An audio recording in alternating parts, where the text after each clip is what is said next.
mbokki Sénégal man Ahmadou Diop seen fidèle chroniqueur hebdomadaire ak seen serviteur moo leen di nuyu ci sunu waxtaan wi ñu tuddee xew-xewu réew mi nga xam ne maa ngi leen ko fas yéene defal talaata bu nekk bu ma fi yàlla bàyyee bu leen fi yàlla bàyyee à partir de 17h GMT heure de Dakar soit 19h heure de Paris xam ngeen ko duutu leen ko jaawatle ñu leen koy defal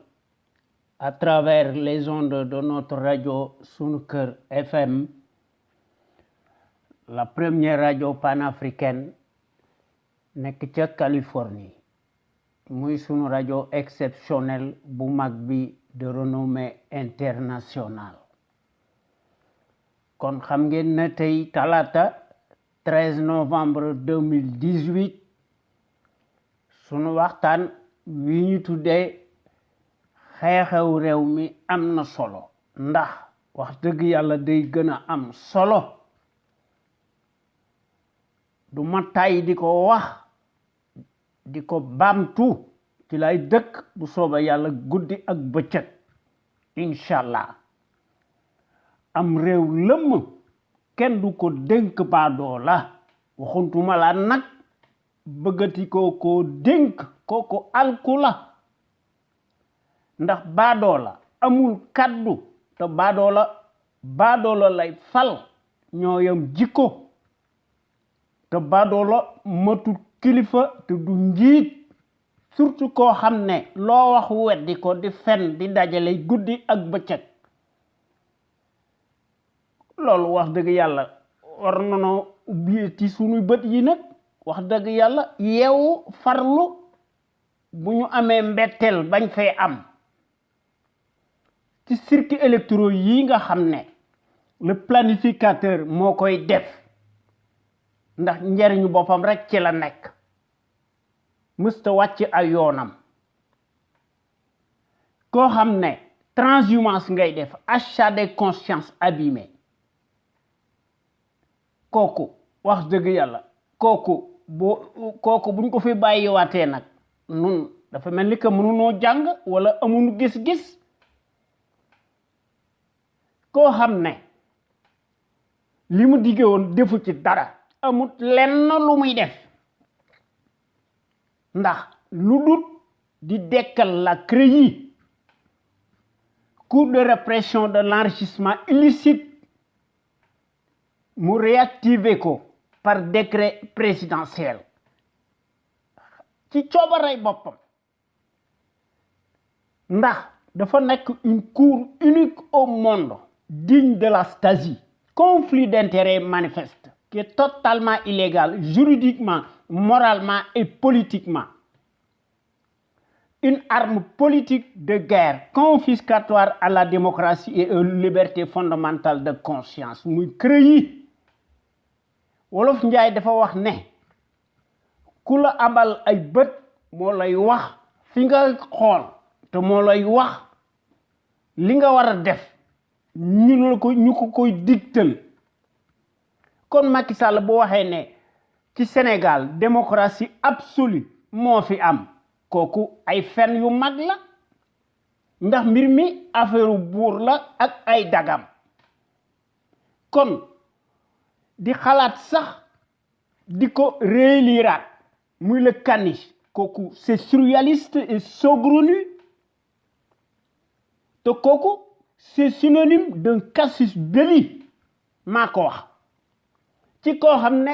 moo doon dénoncer la corruption munu buñ ko falee léppam day leer waaye dafa def bis bu yàlla sax ci la dëkk guddi ak bëccëg rétropédalage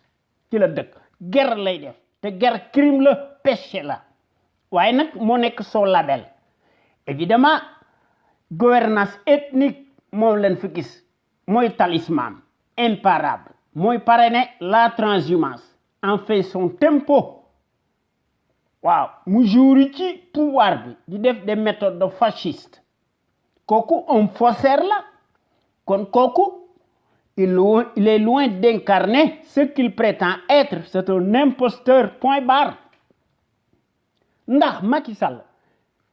ci la dëkk di ko wax moo nekk le producteur, l'exportateur des mensonges, de la corruption, de l'obscurantisme politique, de l'ethnocentrisme, de toutes les trahisons cataclysmiques jamais égalées qu'on ait connues jusqu'ici au Sénégal. waaye nag yéen gor yi bala ñu tàmbali suñu waxtaan wi ñoo ngi leen di nuyu yéen waa Sénégal ak sénégalais ak sénégalaises yi nekk ca biir réew ma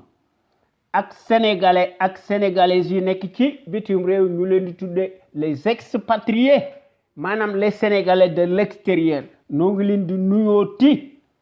di leen sant ak di leen gërëm te di leen sargal ci déglu bi ngeen nuy déglu bàyyi seen yitte yépp kon gàcce ngalama yéen waa Sénégal amuloon borom ñoo ngi jox njukkal aussi tous nos auditeurs ak auditrices góor ak jigéen mag ak ndaw fàttewuñu kenn te noo ngi santat ci bu baax les meilleurs sentinelles ci Sénégal te nu bokk ci ndax gor yi bu ñuy def seen waxtaan ñu tuddee ko l'info autrement ñu koy def altine ak alxames à partir de 16h GMT su fekkee ne am na lu am exceptionnel dañ koy def ci diggante bi gor yi yemuñu ci loolu bu yàlla sàkk dañuy indi ay discours yu rëy des audios ak vidéos nga xam ne pédagogie la ñu koy def toute la semaine tous les jours gor yi yemuñu ci loolu samedi bu nekk ñu indi beneen waxtaan ñu tuddee ko en toute objectivité dimanche bu nekk ci loolu lañu nekk kon gor yooyu wax dëgg yàlla ay jàmbar yu mag lañu ndax ay patriotes de haut niveau lañu ndax bu yàlla sàkk seeni analyse dañ koy def sur des bases voulues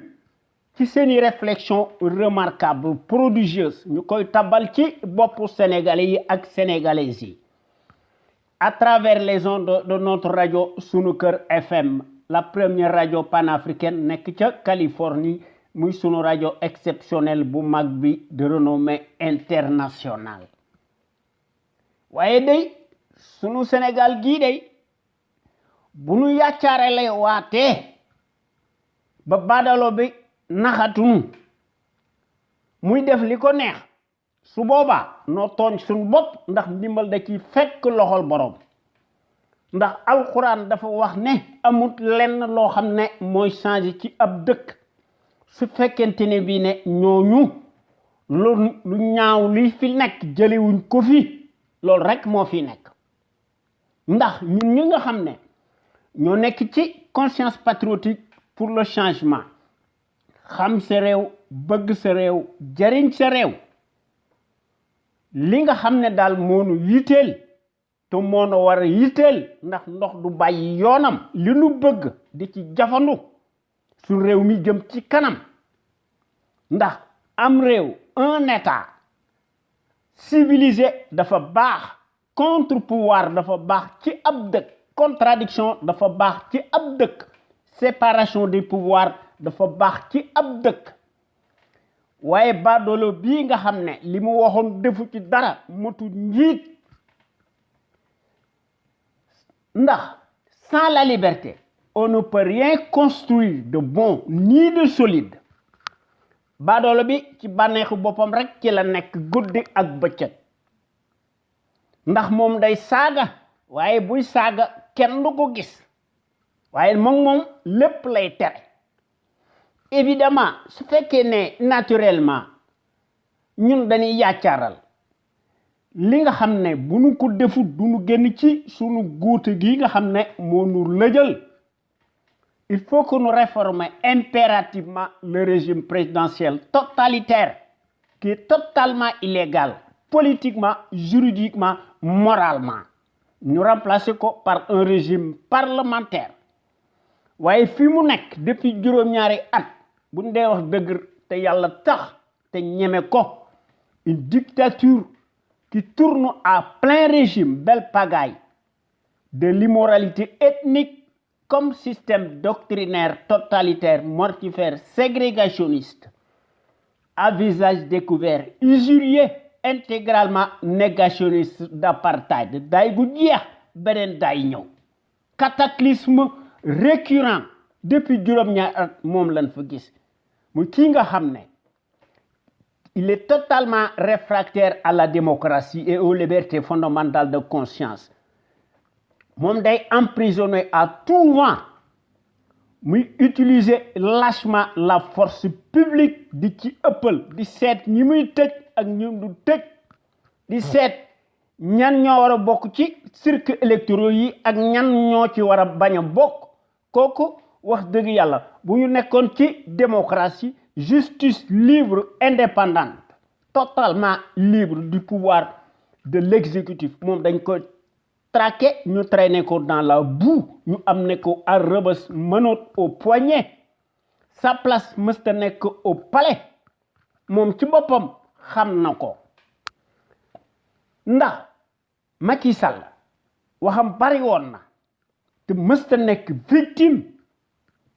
koo xam ne ci 2000 yoroo dara ñu jàpp ci sa loxo ñaar dërëm yoroo ko muy xarmat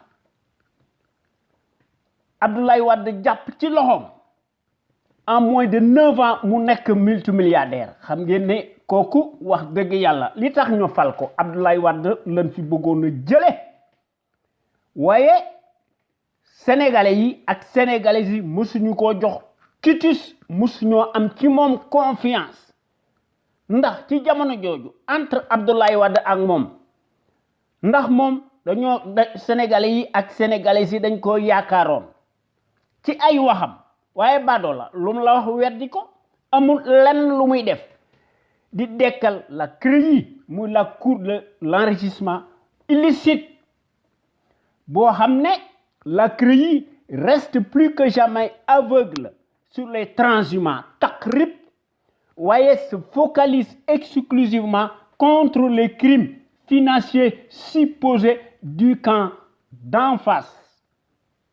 et sur ndigal d'en haut du nulard en place muy la justice aux ordres instrumentalisée de la tête aux pieds n'a jamais ba tey jii élucidé les crimes de l'État Macky Sall. L'État a donc failli, a menti sur toute la ligne de fond en comble, y compris la justice elle-même coupable. Liñ fi gis depuis juróom-ñaari at pillage organisé des deniers de l'État, bradage et confiscation du pétrole et gaz du Sénégal et de toutes les autres ressources naturelles du Sénégal par Macky Sall mi nga xam ne day discuter à huis clos qu'avec les compagnies pétrolières et gazières waaye fi mu nekk dafa tàggoo ak sagoom même Ousmane Sonko bi nga xam ne lu ñu ko mën a wax gisuñu lenn loo xam ne def na ko ci lu bon ndax Ousmane Sonko moom moo nekkoon major à l'école nationale d'administration waaye Macky Sall dàq na ko maanaam l'ancien fonctionnaire des impôts et domaines dañ ko considéré comme un ignare c'est surréaliste kooku il est victime de cabale dont le principal commanditaire se trouve au palais Halpolaar Ousmane Sonko en a pour son grade y compris certains juges qui ont claqué bruyamment la porte parce que bëgguñu ku leen yilif tous qui parlent sont peints comme des ignares. Une curieuse approche de la démocratie et sur les affaires de la cité.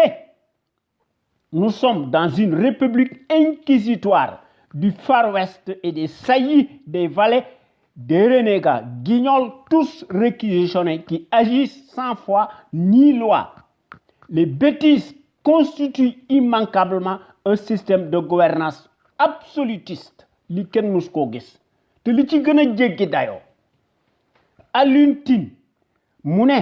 aucun pays d'Afrique y compris le Sénégal n'écoute à l'abri de la malédiction du pétrole kooku mënta jàng day xar mat rabatteur la encapuchonné. C'est une parole d'un inculte. Le pétrole et gaz du Sénégal mënta nekk une malédiction. Au contraire, Macky Sall ak ay dagam ñoo nekk une malédiction du Sénégal. Loolu mooy dëgg. Voilà la réalité. Macky Sall nee na il est prêt à amnistier Karim Wade ak Khalifa Sall. mu ne su fekkente ne bii ne maanaam buñ ko falee ba pare ñu falaat ko kooku maanaam day sàcc te su ma doon Karim Wade damay ñëw au Sénégal ndax le Sénégal n'écoute la propriété de Macky Sall waaye nag dafa fuuy te dafa bew day utiliser la force publique di ci ëppal ndax Macky annonce plus que jamais la couleur avant l'heure te moom lay def ci hold-up électoral bi nga xam ne moom la ñu war a gis ndax daf ko wax entre les lignes en 2019 te bu ñu defu ndànk dana tayewu son propre score fantasmagorique digne de lui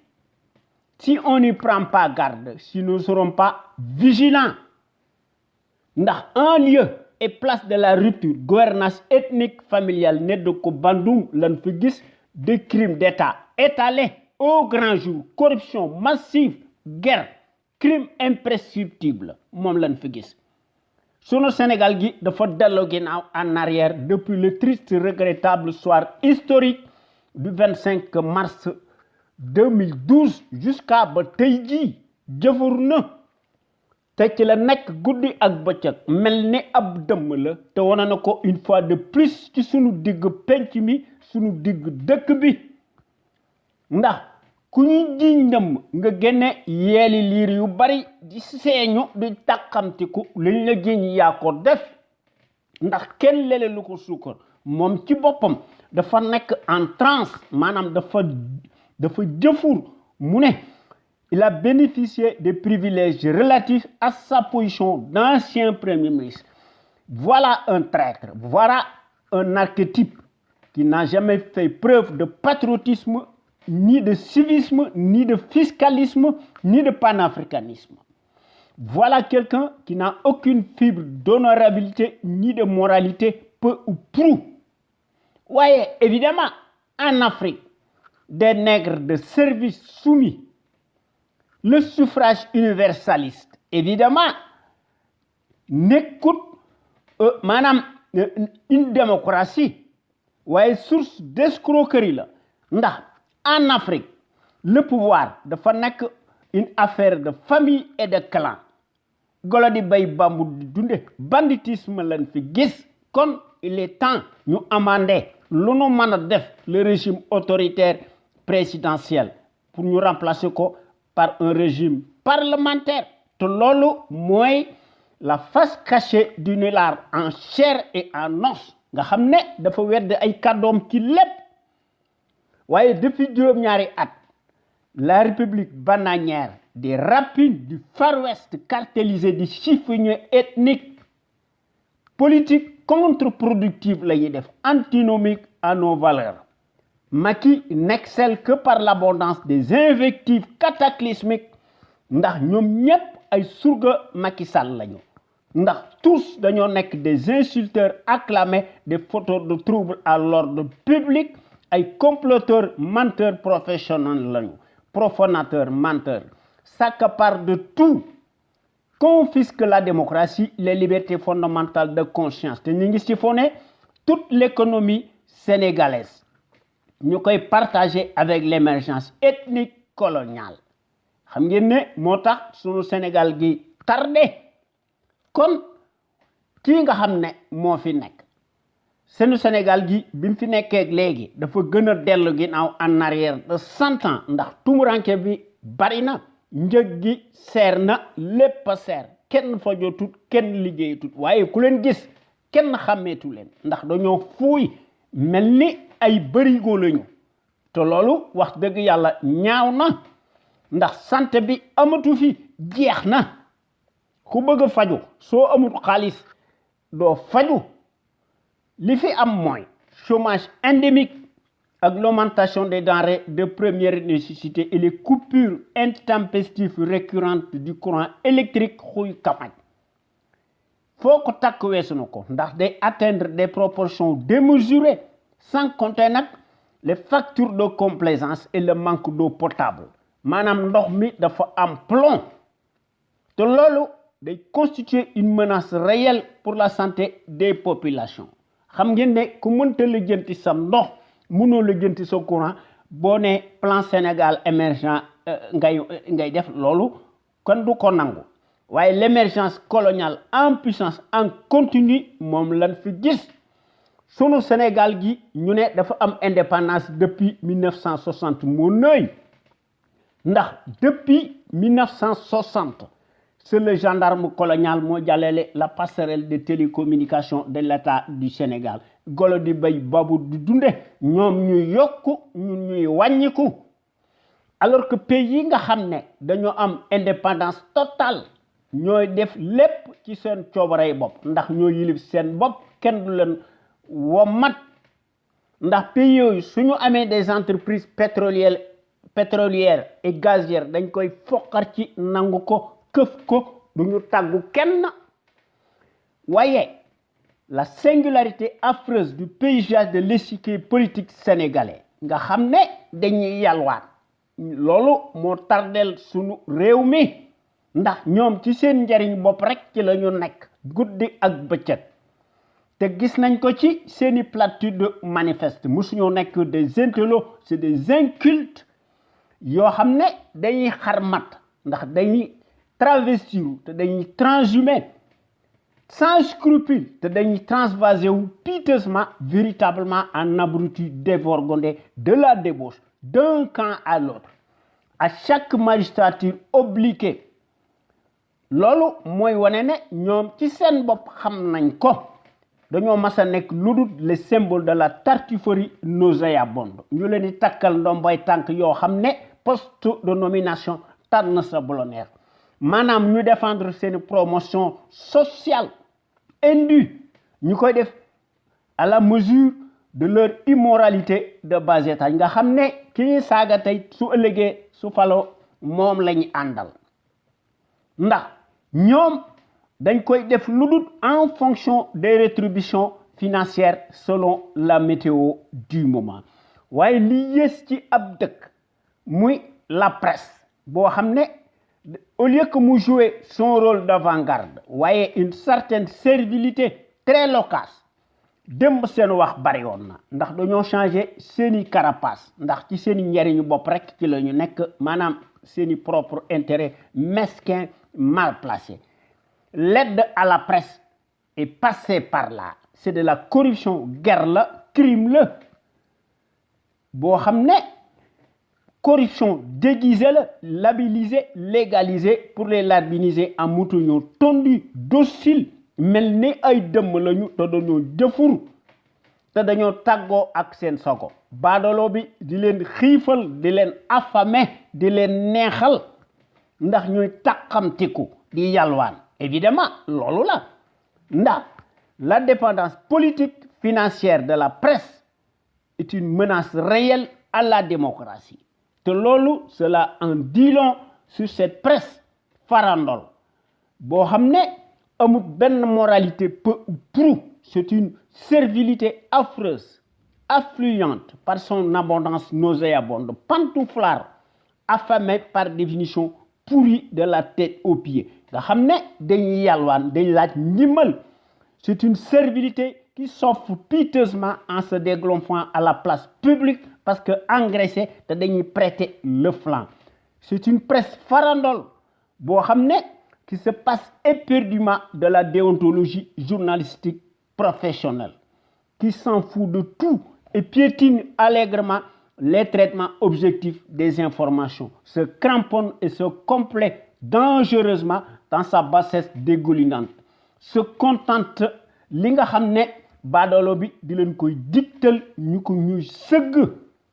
di leen koy defal le couteau sous la gorge en échange nag ñu leen di sarax te li leen di sarax Macky daf koy sàcc dans les caisses de l'État maanaam la caisse blanche boo xam ne wax dëgg yàlla c'est triste et pitoyable honteux même te démb seen wax bari yoon na waaye dañ doon traité de tous les noms d'oiseaux muy député yi nga xam ne daanaka bariwuñu maanaam dañoo nekk une minorité mécanique ñu leen di tam dëmm ñu naan dañuy opposé wu à tout kooku affaire fascisme la autocratie la banditisme d'état la bu Macky Sall ndax bi nga xamante ne bii ne l'opposition dañ ko traité woon d'opposition mécanique qui s'oppose à tout comme si moom dafa war a nekk une marionnette pour se dissoudre à la loge de la tyrannie Nedoko Bandoum au point que mën a perdre sa raison d'être waaye le choriste muy Macky Sall passe à la vitesse supérieure ouvre de nouveau le bal des invectives mu leen di traiter des ignares et la bande des godillots au premier rang desquels Moustapha Niasse par sa porte-parole interposée muy le chef gérontocrate asservi en service commandé du palais des proxénètes nga xam ne ñoom ñëpp ñooy répéter les mêmes éléments de langage boo xam ne nekkul lu dul un tissu-teg de mensonges alignés waaye nag loolu mooy wane ne ñoom dañoo désertique ndax xamuñu la notion d'état bu fekkente ne bii ne seen kilifa xamu ko te du kilifa évidemment ci loolu la ñu nekk ndax quand le gouvernement gouverne dans un pays civilisé l'opposition s'oppose naturellement le contre-pouvoir et la contradiction sont indispensables dans un état régalien waaye depuis juróom-ñaari at ce n'est plus le cas bi nga xamante ne bii ne Macky Sall ñëw na au pouvoir à cause de l'esclandre de ces milliards yoo xam ne daf ko sàcc dans les caisses de l'État kon li fi nekk rek moo fi nekk évidemment kooku jaaxaluñu koo xam ne day tagg le nazisme monétaire maanaam l'ingérence monétaire kooku mooy wane ne Macky Sall mësta am la moindre parcelle d'un patriotisme mësta am panafricanisme mësta am civisme kooku mooy déclarer la monnaie coloniale qu'elle est bonne à garder waaye 4 ans plus tôt mu doon yagari di lakk sunu kérosène bi muy tagg Nicolas Sarkozy di ko tuubal di ko ramal di jébbalu ci moom mu doon fulminer sèchement devant son maître mu ne ko le retrait des troupes et bases militaires françaises relevait quelque peu d'un nationalisme mal placé dixit le même homme le fasciste muy def l'apologie coloniale kooku mooy wane ne baadoolo bii nga xam ne moom la ñu catapulté au sommet de l'État sénégalais à cause de notre étourderie généralisée à l'échelle nationale moo nekk l'envoyé spécial colonial en Afrique attitré et accrédité à Dakar waaye sunu Sénégal gi ay gor ñoo fi tëdd ay kilifa suufi ñoo fi tëdd des intellos de gros calibre ñoo tëdd ci sunu dëkk bi loolu mooy wane ne lu ñu mën a wax sunu Sénégal gi dafa mas a nekk un grand pays historique au point de vue du savoir pluriel et de la morale éternelle en puissance waaye en Afrique des fascistes des 14 pays africains tous tenus d'une main de fer par des fascistes foofu la ñu gis ci àdduna war nga këpp l'article 80 bidon désuet te Macky Sall doon ko naqarlu bi nga xamante ne bii ne hier il était en mauvaise posture mu doon wax ne rupture totale léppam day leer mu doon wax ne manifester dafa nekk un droit inaliénable kooku weddi na ay kàddoom waaye mi ngi inversé aujourd'hui bi pënd wure sa brutalité absconce te mi ngi ñuy invectiver te mi ngi ñuy offensé guddi ak bëccëg waaye ñun ñi nga xam ne ñoo nekk ci conscience patriotique pour le changement xam sa réew bëgg sa réew jëriñ sa réew danañ ko fi jële sunu discours la ñu yore yorunu paaka yorunu gobar te loolu bokk na ci contradiction bokk na ci démocratie te bokk na ci liberté d'expression waaye baadoolo bi il est totalement réfractaire à la démocratie waaye ñun ñi nga xam ne ñoo nekk ci CPC nous disons non à la gestion népotique et gabégique du Sénégal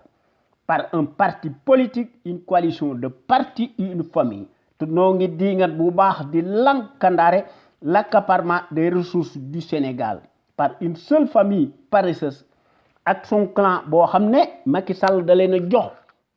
des postes de haute stratégie loolu corporatisme la ethnique sans éthique ni équité mu takk leen ndombay tànk yu koy dans toutes les structures de l'État comme si les compétences et les expériences bidons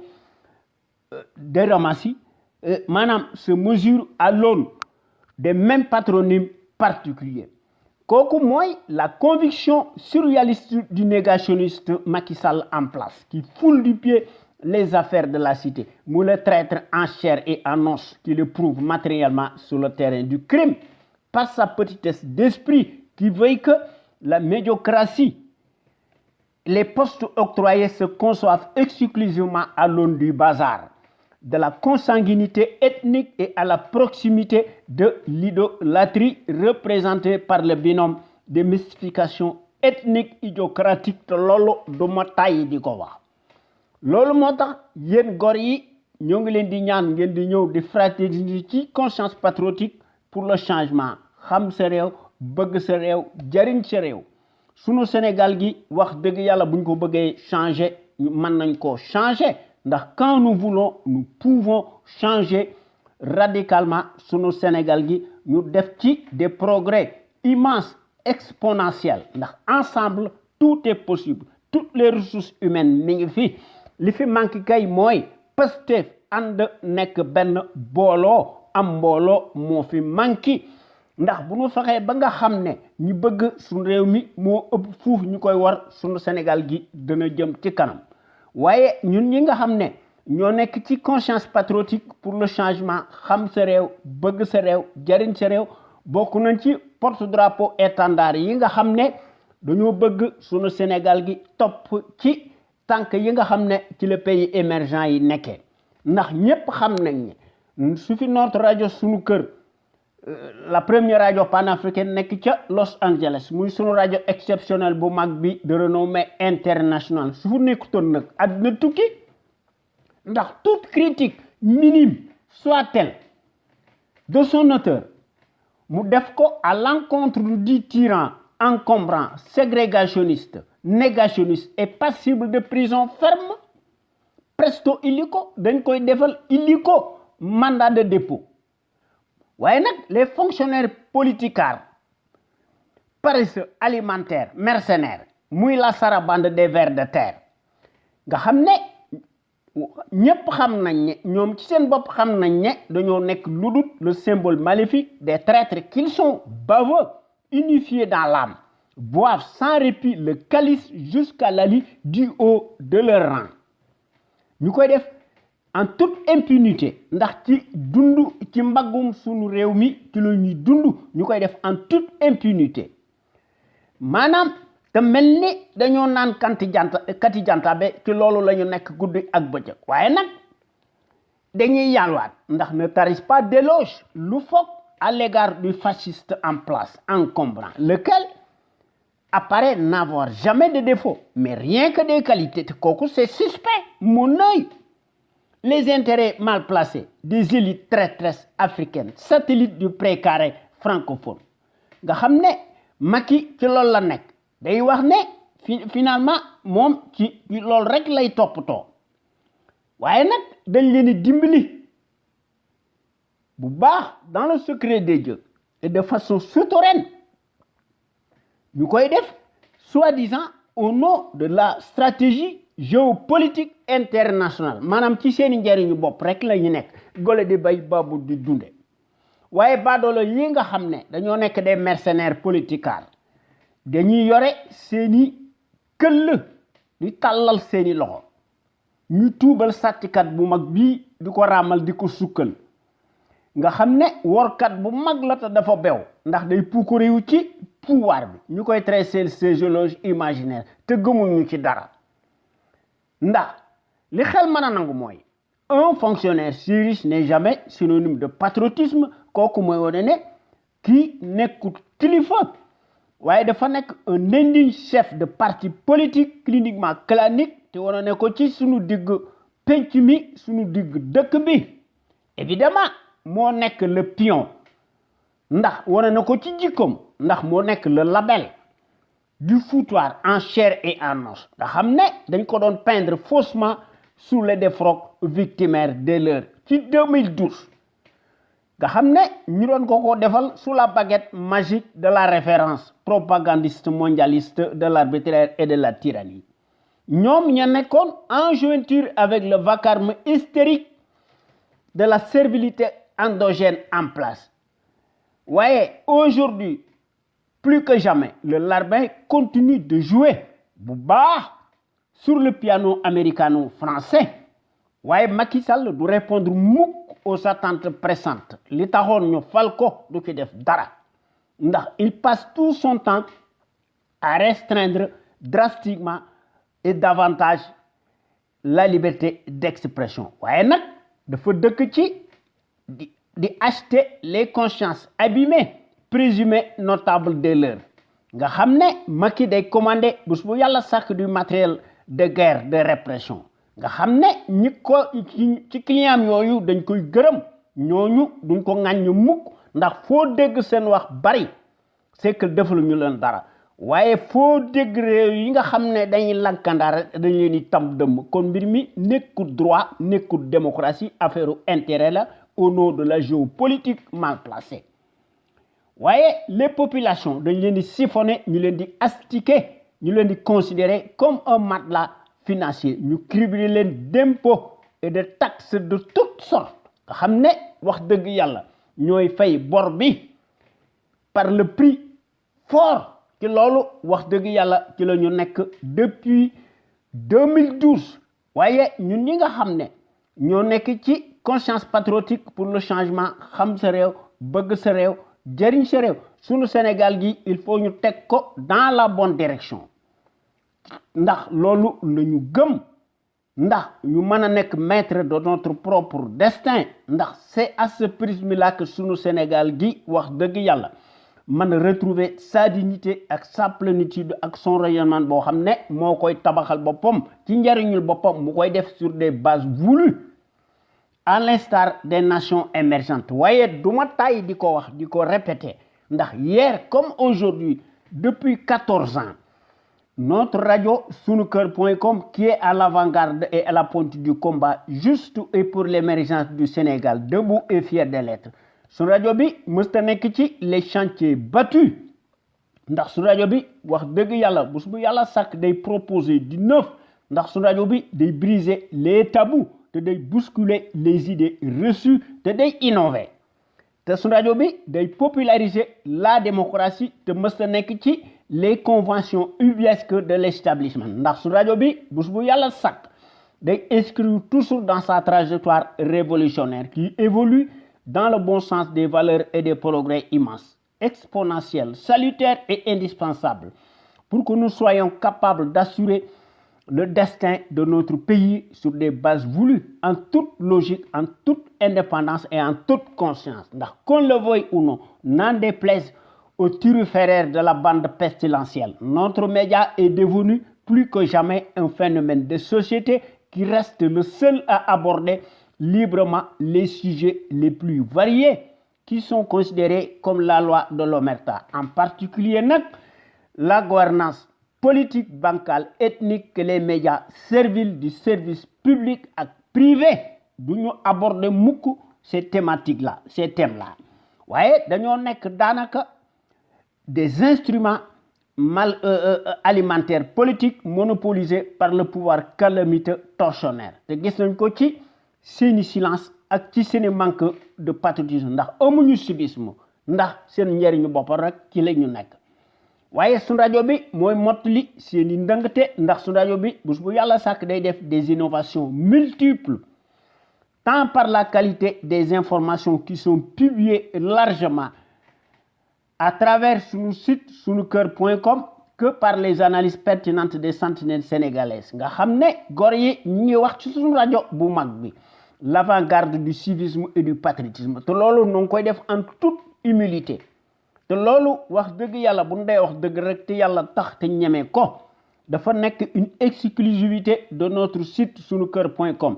la première radio panafricaine de renommée internationale nekk ca Los Angeles ci Californie vous ne trouvez nulle part ailleurs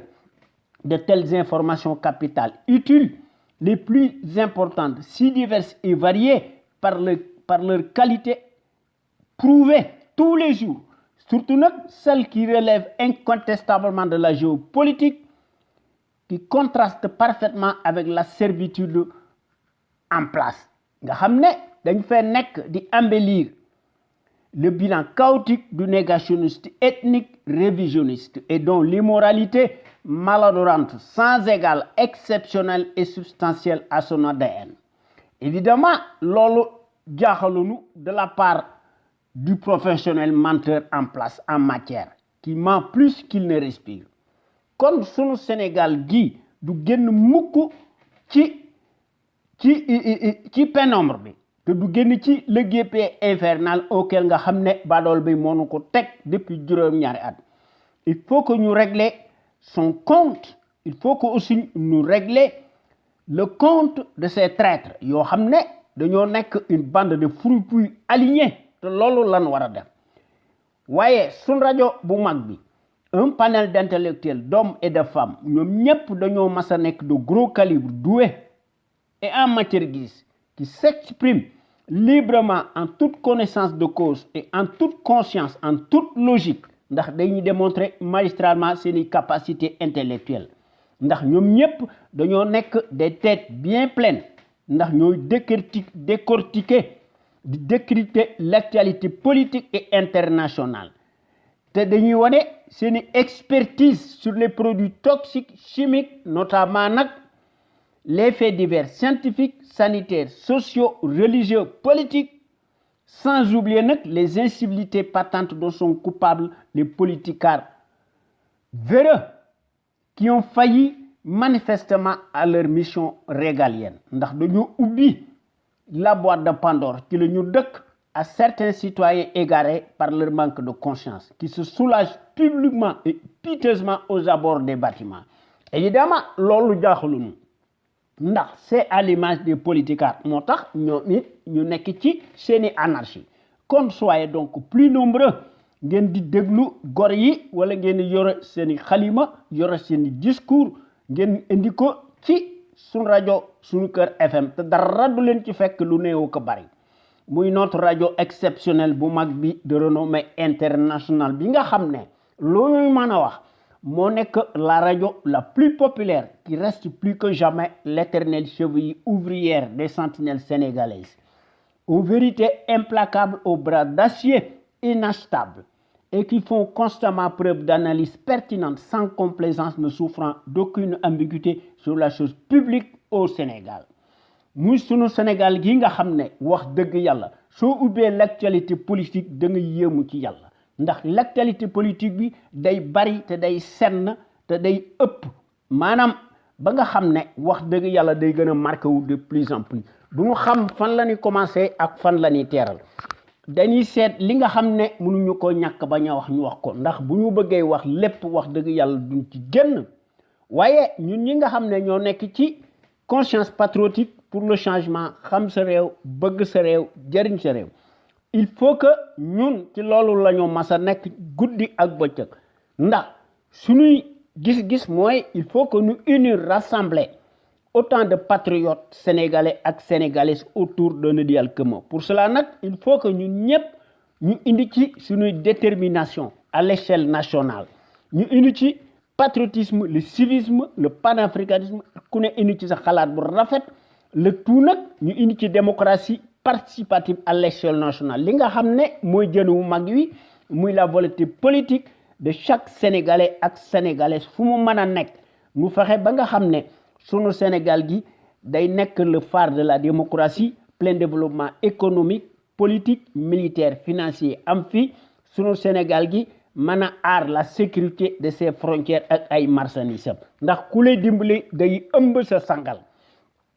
te loolu jàngkat bu mag bi fi nekkoon dafa bind ba dee ndax téere mi du jeex ku ko seet da nga ko gis waaye baadoolo bi ñoom seen yoon nekku ci muy Cheikh Anta Diop le visionnaire hors pair l'éternelle figure de proue charismatique le gros calibre homme d'honneur le Camille panafricain moom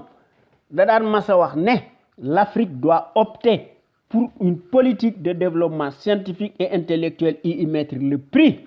Sa vulnérabilité excessive des 5 derniers siècles est la conséquence d'une déficience technique. Le développement intellectuel est le moyen le plus sûr de faire cesser le chantage, les brimades, les humiliations. L'Afrique peut redevenir un centre d'initiative et de décision scientifique au lieu de croire qu'elle est condamnée à rester l'appendice, le champ d'expansion économique des pays développés. waaye baadoolo yi nga xam ne seen yoon nekku ci dañ leen yu wommat ndax seen njëriñu bopp rek ci la ñu nekk loolu moo tax ñu nekk ci seeni accord de défense yoo xam ne defuñu ko pour aar sunu réew yi waaye dañ koy def pour aar seen bopp ak seeni famille te ñi nga xam ne ñoo leen koy defal di leen ko digtal di leen di jox des moyens logistiques seen njëriñu bopp rek moo tax ñu koy def loolu tax na ba nga xam ne il faut que ñu nekk ci suñu discours te loolu dafa nekk notre combat légitime loolu li ko waral lépp mooy le régime présidentiel totalitaire il faut que ñu réformer ko impérativement ñu remplacer ko par un régime parlementaire bu ñu ko defut day nekk lu un coup d'épée dans l'eau te il faut que ñu tabaxaat sunu Sénégal gi de façon qu'il soit dynamique ñu indi fi des principes démocratiques et des institutions fortes inviolables respectées par des patriotes sénégalais et sénégalaises imbus de la fibre d'honneur ndax ñu mën fay am une gouvernance irréprochable ak un état de droit boo xam ne bu ñu fa defee un régime parlementaire président de la République day nekk lu dul un symbole te loolu dafa nekk notre tâche primordiale kon il faut que ñu créer les conditions obligatoires boo xam ne dañoo war def une gouvernance politique économique saine transparente financière attentive boo xam ne day seet les seuls intérêts nationaux de la nation sénégalaise légitime pour toutes ces raisons nag pour loolu mën a am il faut que ñu teg ci sunu bopp réew mi de véritables sentinelles sénégalaises impartiales charismatiques de manière qu'elles soient en mesure de créer une impulsion dynamique pérenne cela étant il faut que ñu cultiver fi aussi ndax lépp mooy ànd ñu cultiver fi le patriotisme la démocratie la justice sociale et la justice tout court l'éthique l'équité l'unité nationale am fi sécurité am fi sans lesquelles dara du mën a xew waaye ñun ñi nga xam ne ñoo nekk ci conscience patriotique pour le changement xam sa réew bëgg sa réew jëriñ sa réew il faut que nous rehaussions l'étendard de nos valeurs pour cela nag nous devons nous inspirer et puiser dans le trésor inestimable de nos valeureux hommes d'honneur yoo xam ne ay jàngkat yu mag lañu ndax c'est des soufis ñoo tëdd ci sunu dëkk bi ñu jàngale seen xam-xam ci sunu université yi ci sunu collège yi ci sunu daara yi ak ci sunu école primaire yi bu ñu fàtte jàmbaar ju mag ji nga xam ne dafa xeex ba dee muy Lat Dior Ngoné Latyr Diop notre héros national l'histoire du grand résistant boo xam ne qui combattit farouchement l'armée coloniale pendant 24 ans malgré nag la supériorité numérique ndax Lat Dior Ngoné Latyr Diop a versé son sang ndax dafa marqué d'une empreinte digitale toute sa vie Lat Dior a livré des combats acharnés sans merci contre le colonialisme suffocant te Lat Dior Ngoné Latyr Diop maanaam dafa bàyyi beaucoup de ses lieutenants au champ de bataille ci le 27 octobre 1886 waaye tey jii ci Sénégal nos soi-disant présidents de la République ñoom ñëpp bizarrement par les raccourcis politiques dañuy nekk des milliardaires yoo xam ne des postes de nomination tànn sa bu la neex se réduisent en roitelets pour n'être que des abrutis poltrons ay clowns lañu de pacotille ndax ay garde-corps ñoo leen di wër ñooñu ñuy di wane ne am nañu la qualité de dirigeants imaginaires moo tax suñu Sénégal gi tardé te bu ñu fàtte aussi jàmbaar yu mag yi nga xam ne ñoo fi nekkoon muy les intellectuels de la trempe de Cheikh Anta Diop Mamadou Dia que sais-je encore ndax boroom xam-xam yi mi ngi fi buñ ko bëggee gis dañ ko gis ñu gëstu ko ñu jàngale ko ci sunu école yi il faut que ñu cultiver fi aussi le civisme chez les populations ndax le civisme dafa nekk le réflexe décent de tout citoyen responsable qui a sa place dans la société ndax le civisme implique le savoir-faire et la civilité lorsqu'il s'agit de la chose publique ndax en tant que citoyen à part entière soo am ay droit da nga am ay devoir waaye classe u Macky Sall gi yaakaar nañ ne ñoom ay droit rek la ñu am waaye ñun ñi nga xam ne ñoo nekk ci CPC li nga xam ne daal moo ñu yitteel ndax ci la ñu nekk ndax ndox du bàyyi yoonam bokk nañ ci l'avant-garde des consciences yi nga xam ne dañoo bëgg a yee nit ñi sur la chose publique ndax ku yore sa kër kenn du loo wax dara waaye mënoo yore alalu réew mi di ko pàccoo di ko sàcc te ne kenn du moo wax dara kooku ku bew moo koy def loolu wax dëgg yàlla donc ci def une vaste campagne de sensibilisation massive boo xam ne wax dëgg yàlla dañoo fexe ba nga xam ne chaque citoyen sénégalais ak sénégalaise fu mu mën a nekk ci adduna bi dafa war a armé wu de son bulletin de vote boo xam ne mu seet ki nga xam ne ñu seet ginnaawam seet biiram mooy kan fan la nekk ci lan la nekkoon lan la fi def na njombe wala jëful njombe su fekkente ne bii ne kenn mënu koo tuumal ci dara ñu watal ko librement en toute logique en toute conscience et en toute indépendance seet ki nga xam ne mooy défendre l'intérêt général ñu watal ko su fekkente ne bii ne scrutin am na ci sunu réew mi waaye loolu du ma tàyyi di ko wax ndax baadoolo bi nga xam ne ay carte moo tax mu falu gëw ma ne ay carte moo tax moo ko fi jële ndax dafa annoncer la couleur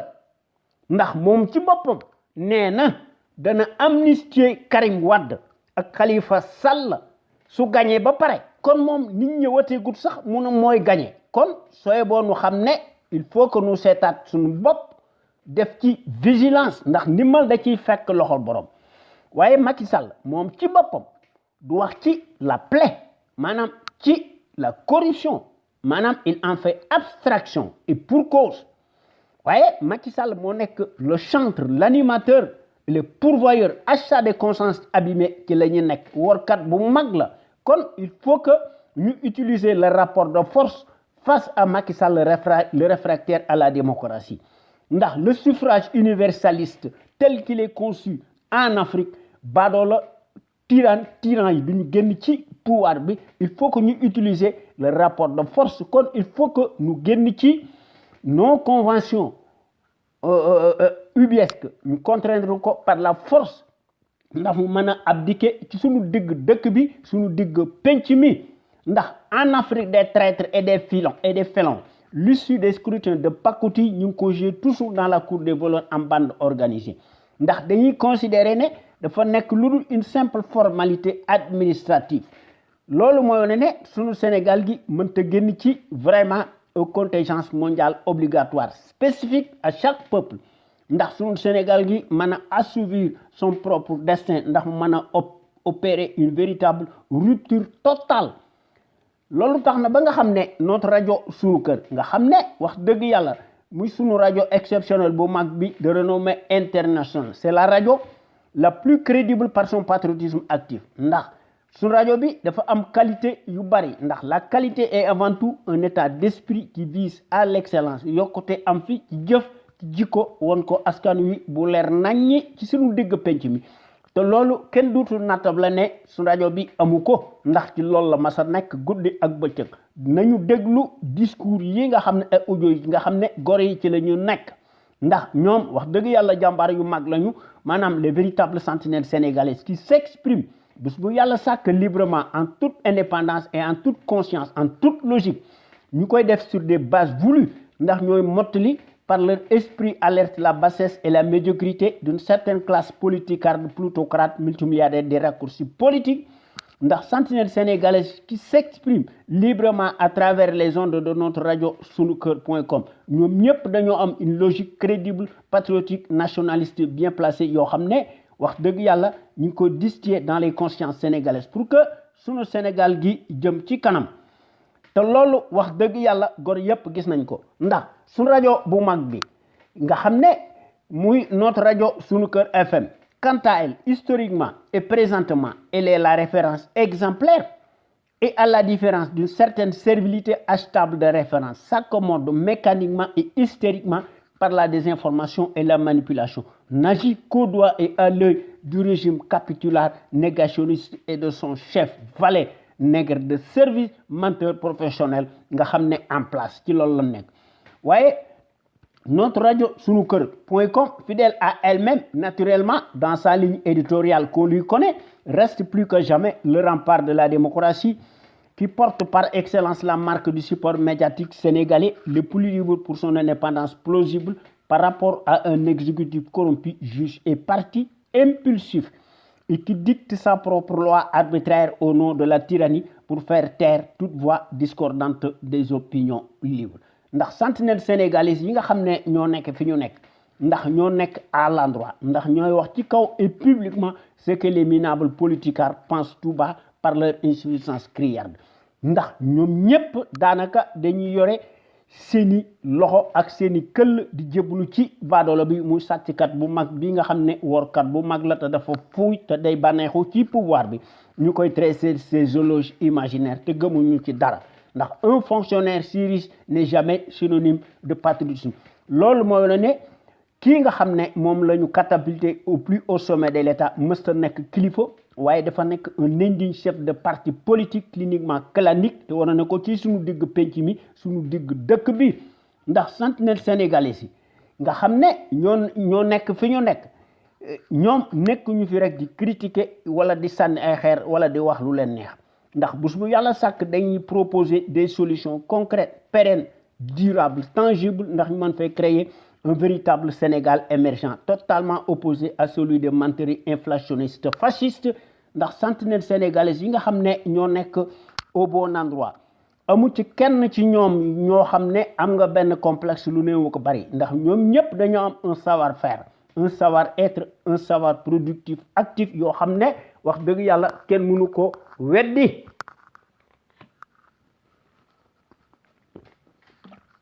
kon nag tey nanu wax ci sunu temu tey bi maanaam nanu wax ci l'hystérie maanaam le dérèglement des délinquants hypocrites ignares comploteurs gérontocrates acrobates menteurs en esclandre ndax ñoom seen wax bari na ndax baadolo bi moo ubbi le bal muy l'homme de la surcharge pondérale le surréaliste et la mécanique de la caste des indigènes indigne hypocrite gérontocrate nga xam ne dañoo nekk en transe waaye li nga xam ne moo ci nekk les biens mal acquis spoliés et placés à l'étranger oblige loolu am na lu tax ma koy wax ndax mbir mi nekkul Karim Wade rek ak ñoom Khalifa Sall nga xam ne bokkuñu ci beneen camp bi moo tax ñu leen di tëj ci kaso bi ci loo xam ne CREI yi day seet ñi muy tëj ak ñum du tëj ndax la CREI dafa nekk une cour unique au monde kooku c'est du totalitarisme kooku amul fenn ci àdduna bi waaye Moustapha Niasse mi nga xam ne je ne détiens pas le secret des dieux agit contre son gré waaye s'accommode honteusement ci suñu digg penc mi dans les faits qui parlent d'eux-mêmes s'adjuge tout seul le chef de service du palais Nedoko Bandoum takk ci rip pour emprunter les termes d'Abdou Latif Coulibaly ndax Moustapha Niasse n'a pas eu le choix doit absolument faire du bruit et battre son tam-tam tant macabre maanaam son entente cordiale en grande pompe avec le caniche de l'Occident en l'occurrence Macky Sall n'écoute une adhésion politique amu ci conviction waaye résulte plutôt d'un subterfuge ndax s'il était vraiment sincère muy Moustapha Niasse il aurait pu dissoudre son parti politique AFP mu nekk dans la loge pestilentielle odieuse mu leer naññ waaye le béni oui n'est jamais dupe muy Macky Sall xam na ko il le sait lui-même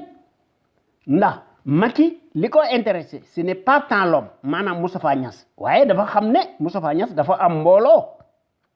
mais li nga xam ne moom la ko Moustapha Niasse di apporter maanaam à travers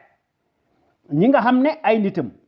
des voies politiques en échange nag Moustapha Niasse du am benn poursuite judiciaire tant soit peu tant que mi ngi agrippé wu ci une teigne à la loi arbitraire du juge et partie bi nga xam ne Macky Sall ci loolu la nekk kon mbir mi affaire intérêt dong la personnel ndax li nga xam ne moo nekk ci suñu réew mi nga xam ne ñu doon tàmm Abdoulaye Wade ak Karim Wade dëmm waaye tey jii la wàllu gën a aay et pour cause ndax ceux qui se reconnaissent entre eux se ressemblent, s'assemblent et se logent tous dans la même enseigne apocalyptique muy la paire bi nga xam ne Macky Sall moo koy jiiteel de quoi donc ont-ils peur ces gens-là maanaam le choriste inculte ethnique moo ubbi le bal masqué des impolitesses et la pagaille en jointure nga xam ne ñu ci def le lyrisme des délinquants nga xam ne ñoom ci loolu la ñu nekk guddi ak bëccëg maanaam la bande des politicards gérontocrates malfaiteurs en esclandre ci la ñu nekk waaye li indi wax ji mooy ku wax feeñ ku jëf feeñ ndax dañoo tële mënuñoo jàng ndax bradage du pétrole et gaz du Sénégal par Macky Sall himself waaye Macky Sall boo nekk le choriste stérile en chair et en os fidèle à lui-même brade le pétrole et gaz du Sénégal moo ubbi le bal des invectives cataclysmiques allume en permanence des contre-feux donne le tempo par ses saillies démentes en cascade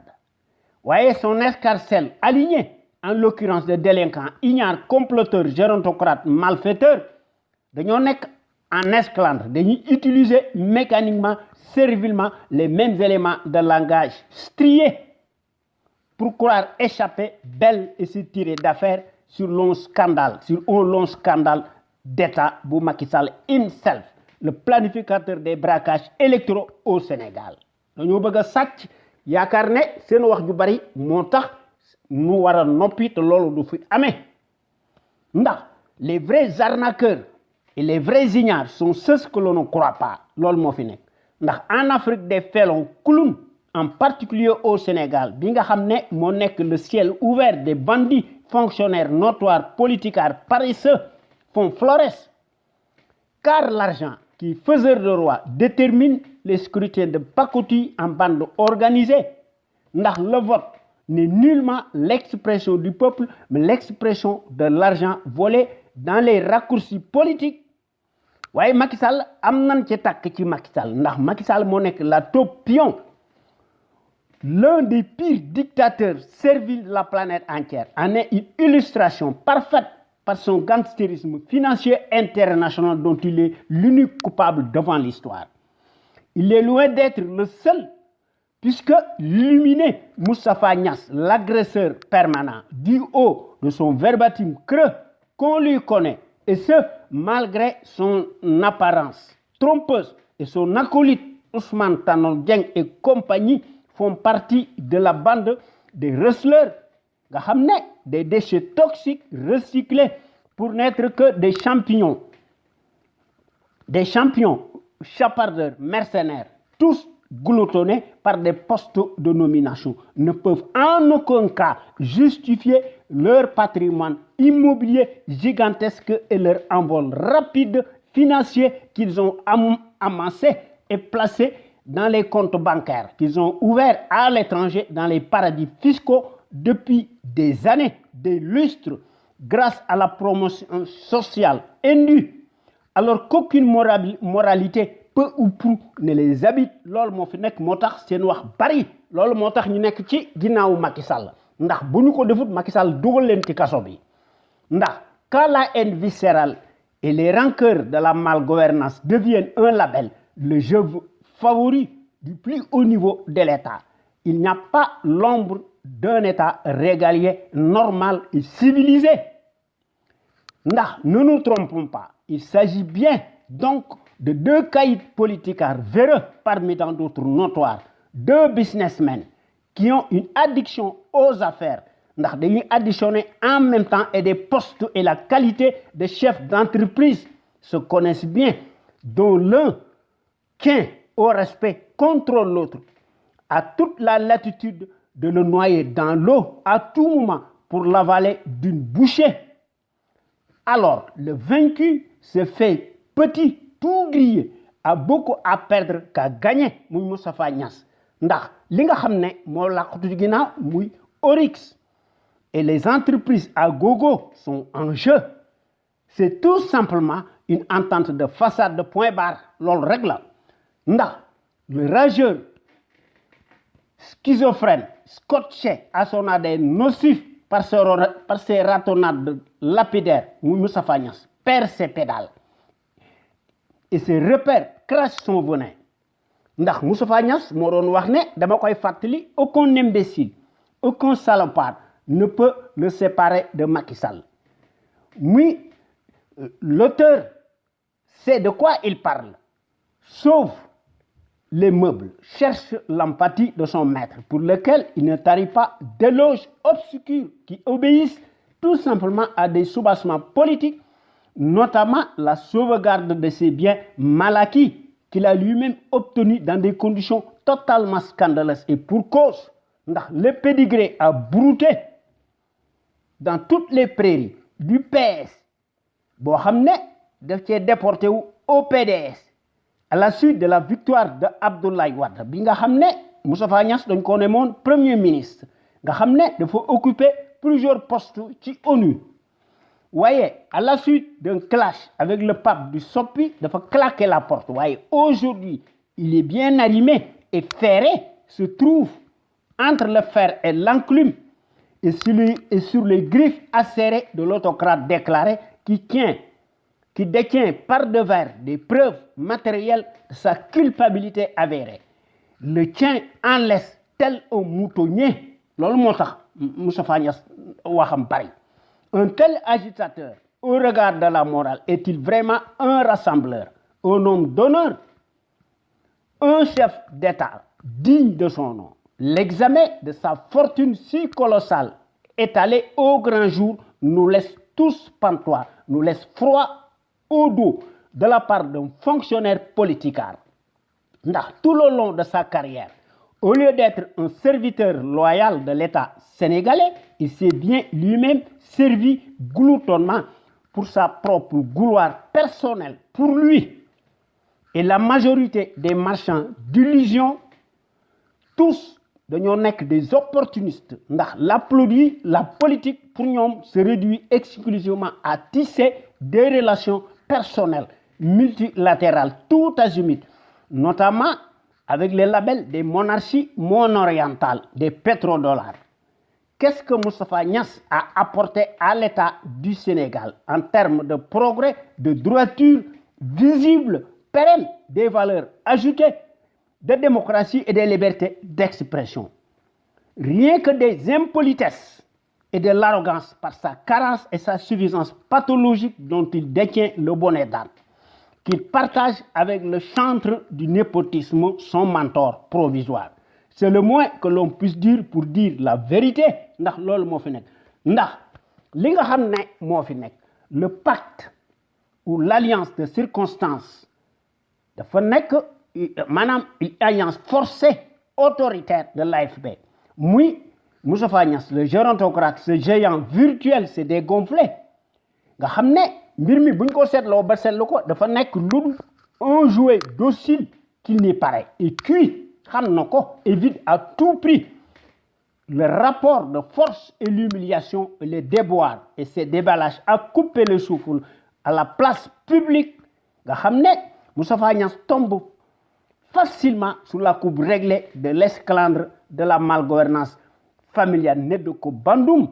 pour se donner une bouée de sauvetage et pour éviter un séjour carcéral à Rebeuss. Ndax li koy wone mooy le renouvellement à compte-gouttes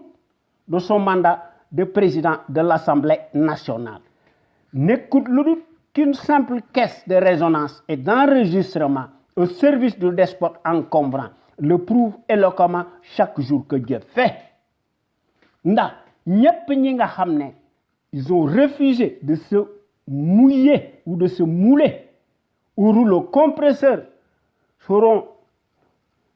traînés dans la boue, traqués comme des malfrats, sans scrupules, sans quartier et sans état d'âme, devant les tribunaux aux ordres du tyran. C'est ce qu'a bien compris le maître de l'AFP. muy kii nga xam ne dafa nekk ci di def une coalition nekkut lu dul nekkut une coalition sincère ni spontanée nekkut une conviction franche, encore moins une adhésion totale. C'est au contraire un simulacre de programme farfelu d'une lard en place, affaire opportunisme là. Maintenant, une telle union contradictoire et exclusivement motivée par des critères judiciaires pour éviter à tout prix qu'on lui cherche des poux par la CREI interposée, qui n'est qu'une police politique qui n'a rien à envier à celle de la Stasi. Loolu moo tax Moustapha Niasse waxam bari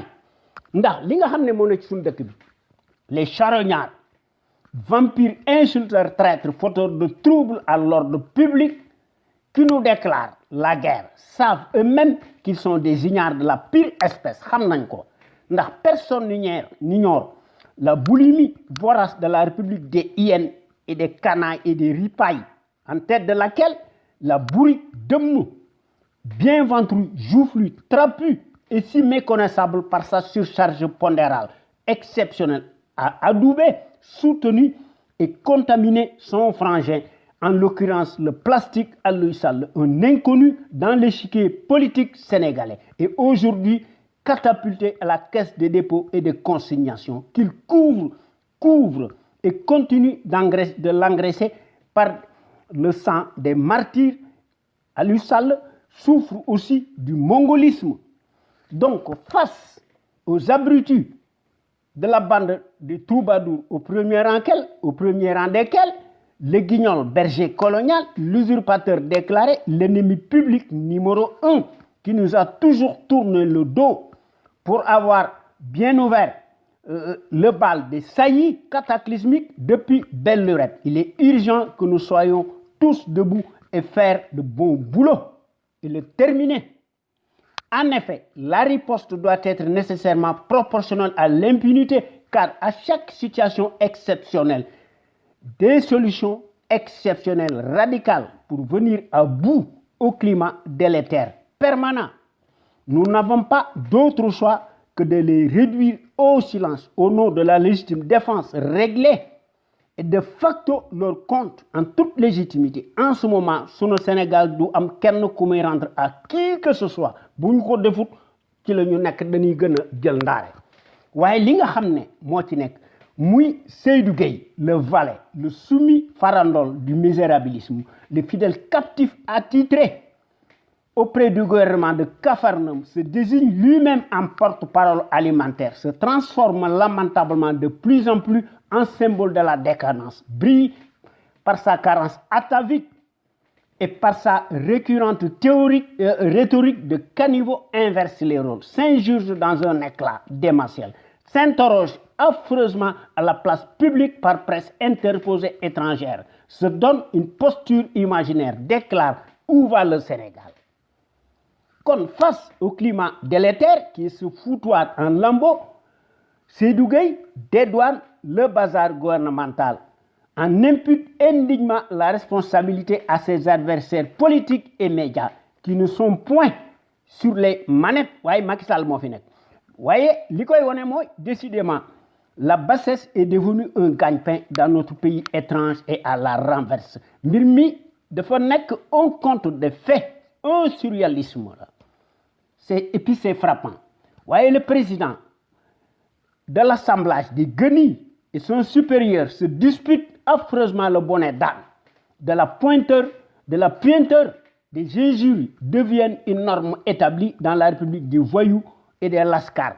Que cela ne tienne, que cela plaise ou non, qu'ils se le tiennent pour dit, les deux flibustiers et tant d'autres à l'appel se sont enrichis miraculeusement par les raccourcis politiques, ne s'encombrent autre mesure d'aucune parcelle de moralité palpable, peu ou prou. Ndax,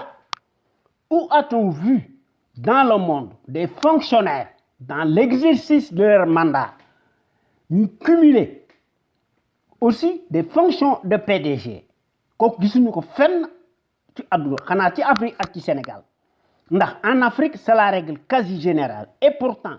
aussi extraordinaire que cela puisse paraître, les mêmes qui ont eu le culot de nous donner des leçons de moralité aux uns et aux autres. Moi, l'homme qui est aujourd'hui au sommet de l'État, nous tambouriner à longueur de journée qu'il interdirait le cumul des mandats. Wedena et Kadom place maintenant au rétropédalage massif. Li nga xamné mo ci nek n'eût été leur poste de nomination, il ne serait rien. Madame, nous sommes des multimilliardaires ténébreux. Que voulez-vous? Évidemment, le régime présidentiel tel qu'il est conçu, qui Sénégal et qui Afrique, doit autoriser toutes les dérives exponentielles. Parce que nous des garde-fous pour nous contrôler les actions du chef de l'exécutif qui se croit au-dessus des lois. Parce que bénéficiant lamentablement d'une immunité qui est source d'impunité, contrôle tout le monde sans qu'il soit lui-même contrôlé. Lolola. Comme l'alliance contre nature de Moustapha Niasse, Ousmane Tanor et compagnie, nous devons ko ci Macky Sall, le cartel des médiocres guignols, ignares, encartés à la France-Afrique, engraissés dans les deniers de l'État et dans des postes de nomination tànn sa bolonnaire. Ndax ñom ñep dañoo nek des acariâtres qui se ressemblent, s'assemblent par la réciprocité de leur propre intérêt mesquin, mal placé, seen njëriñu bopp rek ci la ñu nekk. Si faale wuñu réew mi. Ndax face au bradage du pétrole et gaz du Sénégal qui continue bés bu yàlla sàkk de défrayer la chronique, la bande des traîtres en jointure dañoo nekk ci le label Nedoko Bandoum daay gu jeex beneen daay ñëw. Kon ñoom ces politicards gérontocrates ont la bouche de sang, traitent le camp d'en face d'ignards, sont eux-mêmes des ignares, des charognards, des bandits et des vampires. Les véritables canailles, courbettes, défroquées, sont celles qui s'autodéclarent l'ennemi public, Mouy Macky Sall, le changeant, se renie, ñom ñep sans scrupule, servilement. Ñom ñep dañoo porter allégeance aux voleurs casteur du siècle au Sénégal, mou le gourou des marchés de gré à gré, Mouy Macky Sall, le pourvoyeur et le chantre du népotisme, du cannibalisme politique, de la transhumance et des transvasements. Nga xamné lolu moy tardel sunu réew mi. Waye li nga xamné mo gëna yess ci sunu dëkk bi. Ñi nga xamné seen wax dafa bari ñu def des déclarations à l'emporte-pièce. Ñoñu dañoo nek dans la galaxie des transhumants. Moustapha Niasse bokku na ci ñom ñep ci lañu nek ndax dañoo manger dans tous les râteliers ndax ñom ñep dañ leen jox ay grade ndax à l'occasion de son déplacement au Sénégal mu ci le 21 du 21 au 24 mars 2013 le président de l'Assemblée nationale France Claude Barthelon dafa remettre au président de l'Assemblée nationale du Sénégal Moustapha Niasse mu takkal ko ndomboy tank mu jox ko gratu grand officier de l'ordre national du mérite lors d'une cérémonie à la résidence de la France muy le samedi 23 mars au soir waaye daanaka du moom rek ndax presque ñoom ñëpp toute la galaxie tout le Gotha sénégalais aligné de la servitude de la servilité ñoom ñëpp dañu recevoir seeni médaille coloniale ndax li koy wone mooy le 6 novembre 2015 Madame au palais de l'Élysée, François Hollande m'a présidé la cérémonie de remise des insignes de commandeur de la Légion d'honneur Moudjorko Sidiki Kaba, le ministre sénégalais de la Justice et garde des Sceaux.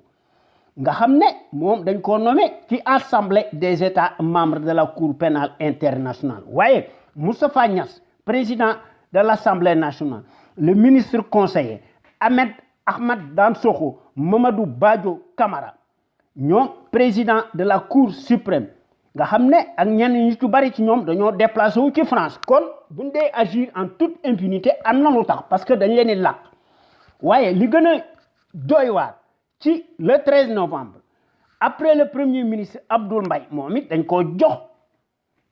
la grande croix de l'ordre national du mérite français le 13 novembre dernier maanaam moom dañ ko jox ci 2015 moom dañ ko takkal ndombay tànk voilà moom it dañ ko takkal ndombay tànk waaye le secrétaire général de la présidence de la République maanaam Aminata Tall moom it jox nañ ko gratu la médaille de la Légion d'honneur française waaye ñoom ñëpp lañ ko jox Mimi Touré moom it jox nañ ko et son collègue des forces armées muy Augustin Tine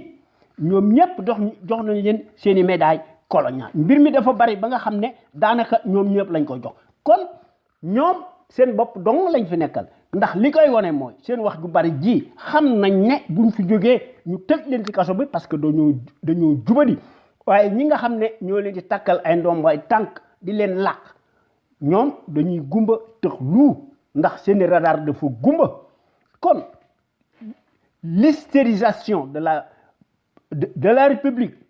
des enrichissements illicites de la bande des fascistes nga xam ne des cancres voleurs mercenaires multimilliardaires par des raccourcis politiques unifiés tous alignés nga xam ne ñooy traiter l'opposition de machine mécanique Moustapha Niasse bi nga xam ne un fonctionnaire qui s'est métamorphosé miraculeusement en un quart de tour en chef d'entreprise ndax am na Oryx dañ ko classé la 40e compagnie pétrolière dans le monde maanaam kon moom njariñu boppam rek ci la nekk maanaam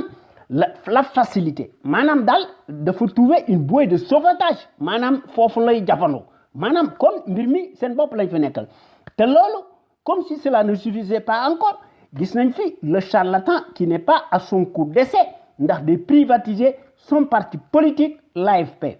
te gis nañ ko ci li nga xam ne moom la defal Gakou qui ne nous démentira pas et pour cause ndax Gakou a été défenestré brutalement et a laissé bien des plumes pour son grade pour avoir être couvert d'insultes les plus abjectes et les plus indignes de la part d'un soi-disant kilifa notable kon ànd kilifa ndax kilifa loolu du saaga waaye nag ñoom li ñuy wax du saaga waaye yeneen sénégalais li ñuy wax saaga la kon li nga xam ne moo ci nekk au point que les salves de grenades lacrymogènes ne feraient mieux ndax saaga yu ñu saaga Gakou lacrymogène sax xëy na moo gën a garaaw ndax physique la waaye saaga yi day nekk ci histoire bi waaye l'homme ne s'arrête pas là nga xam ne moom day privatiser son parti politique mu l'AFP nga xam ne daf koy def comme sa propre entreprise unipersonnelle nga xam ne finalement il n'est pas le seul parce que ñoom ñëpp ci loolu la ñu nekk ndax Moustapha Niasse aussi moo nekkoon l'adversaire du chantre né de Kobandoum et pour lequel de façon étrange il roule aujourd'hui kon mbir mi c'est une alliance contre nature est-ce que nekkul l'épée de la Crélie qui pèse sur sa tête